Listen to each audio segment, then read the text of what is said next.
Hey everybody, Brett from Love Bets and the Belfry back for another horror vlog here. Welcome! Wanted to talk about one I watched last night that's been on Shudder, and I can't tell if it came out this year or I was seeing online that apparently was released last year, but I'm going to count it as a movie that it came out this year because I didn't see it until it going on Shudder, which is the movie Stop Motion. I will say it's one that is probably going to be a little bit of a mixed bag for people who watch it. It's about this woman whose mom is a stop motion animator creator, and she has really bad arthritis in her hands and is on a vision to try to finish this last movie of hers, but she can't physically do it. Her daughter, who we follow throughout this movie, is the one who is helping mom physically in making her vision come to life. A lot of this movie is she's going to help her mom finish this film.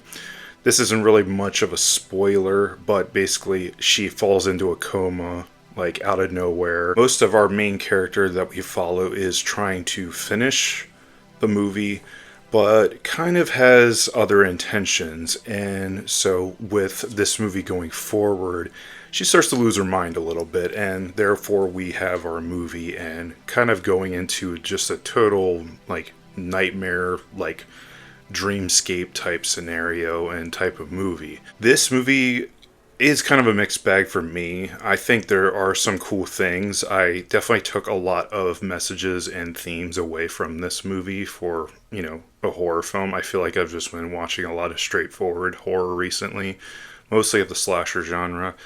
But this was cool to take away something a little different, and actually had a movie that had something to say. And weirdly, how easily I kind of connected with it on a personal level. But I wouldn't say this movie as a whole is great. I do think there are a lot of interesting ideas, though. And all I can really say is, I'll take interesting ideas all day. And anyone trying something different, I'm willing to give a shot. Not usually when you do that, you're not always going to land and hit the target on that. But I did like aspects of this movie. I don't want to give much away about it. If you want to see this movie, I think it's best if you're not spoiled this movie. As far as deaths go, there's really not a whole lot in this movie. If you're looking for slow burn horror, this is one that you may enjoy. This is something that I would actually recommend this movie to people who have a big appreciation for stop motion animation, because a lot of this movie is centered around that. As far as flaws go for this movie I don't think our main character is that likable, honestly. And when you have a protagonist where it's that they are the central premise of the movie, I think you have to have some sort of sympathy from the audience, and they can see themselves in the main character. And there are a little bit aspects of that I could see, but I don't think our main character is very smart. I'll just be honest. There's one person in this movie that involves a little girl. Her introduction, it makes sense later on, but at first you're just you just let this complete random little girl into your studio apartment to show them what your project you're working on and such. But the girl is so unfriendly and so uncharismatic about it. She just bluntly busts into this lady's apartment. Out of this movie, I think it actually is pretty easy to follow. There are aspects that it is trying to go for a little bit deeper meaning. It deals with themes of just, I always think of the Charles Bukowski quote of "find what you love and let it kill you." And this movie, if you could sum it up in a sentence, it kind of is that. And most of our main character is used to just outside influence most of the time. And I liked how they played with that a little bit, of how just what made our main character not likable in a sense was she just so blindly followed so many other people's suggestions on what she should do for a movie she wants to make. Obviously her character has quite a bit of growth throughout the movie, which is good, but yeah, for a good amount of it she's just she just so blindly follows everyone's suggestions. It's how about don't do that? How about have your own vision when you don't feel like you have a voice? And that is one thing our main character goes through, is just kind of doing things for other people, and then kind of her main like arc of the movie is kind of coming to terms with doing something on her, for herself on her own without like anyone else. And she kind of loses her marbles in the process of doing that. So the imagery in this movie is pretty cool. Like I said, if you have a big appreciation for stop motion animation, you'll enjoy this movie for that aspect. If you don't like slow burns, I can't recommend this movie because it is very much a slow burn. While it's only 90 minutes long, and I don't feel like this movie overstayed its welcome by any means. I think it actually was the perfect length for this movie, and the pacing of it was pretty decent.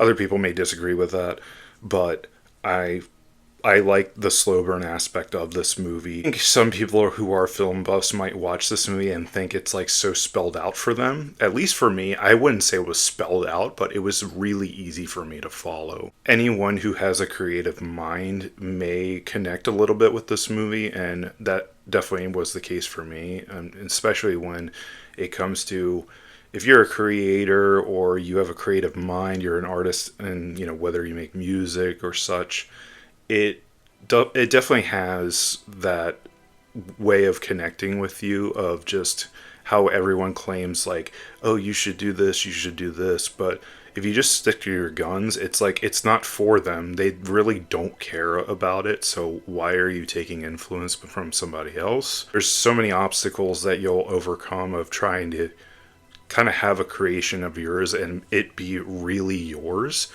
without all this outside influence. And it plays on that, whether people are suggesting it or people are trying to legit plagiarize you or try to take it away from you. And so I really connected with that in that aspect, and it did it with horror that made sense to me. Okay, it like I said, it's a mixed bag. There's some really positive stuff in this movie that I liked, and there's some stuff that was just like, wow, that was dumb. Or, why did you do that? I don't know. But, yeah, I think it does this whole making your own creation, losing your marbles, and having horrific things happen. Like, it all works really well together, I think. I just think there was a lot of aspects of it that could have been executed a lot better. Especially just the little girl that was involved in this whole movie. And, yeah, almost it's kind of like the mom, it weirdly is like the mom was an important aspect of this movie, but like in the first maybe 10 minutes. And then she's kind of just forgotten about for the rest of the movie. And I think it was trying to kind of get away from that, because it went from this, your main character went from wanting to finish her mom's claymation movie or stop motion animation film to kind of wanting to make something of her own. And so in a way that kind of served that, of where it was just kind of like we forgot about the mom, like until like close to the end of the movie when you're like, oh yeah, the mom is still around. Whoops. But yeah, there are some interesting things to take away from this movie. So I think some people who watch stop motion are going to get something out of it. If you are looking for something that is just straightforward, you're not going to find it here. It is easy enough to follow and kind of have a little bit of a grasp on what, the movie's trying to tell you, and having, a message and having a voice to it. And it succeeds in that way, for me at least.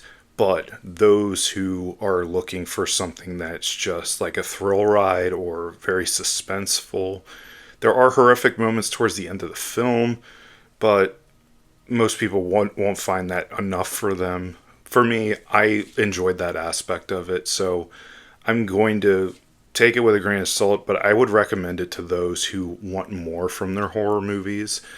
And if you just want something to turn your brain off, you might not like this whatsoever. If you are a big horror fan, you might get some appreciation out of this movie. Gonna kind of wrap it up there for stop motion. Yeah, check it out if you are a big horror fan.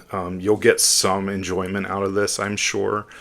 But if you're somebody looking for something like Terrifier 3, I have not seen that yet. But if you're looking for something just like straight up over the top, something Not so subtle, you won't like this movie. If you don't like slow burns, don't watch this movie because it's not going to change your mind. So, yeah. But, yeah, it's not a bad movie. I've seen much worse this year. But, yeah, I'll leave it at that. My name is Brett. Thank you very much for watching my review of Stop Motion. If you enjoyed my review, give me that big thumbs up. Subscribe to the channel if you want to see more spooky stuff, more horror stuff, more horror vlogs, and help the worst thing in the possible world, the algorithm of YouTube, by, yeah, giving me that thumbs up and subscribing and sharing the video around. I greatly appreciate it. My name is Brett. I'll see you in a future video. Bye.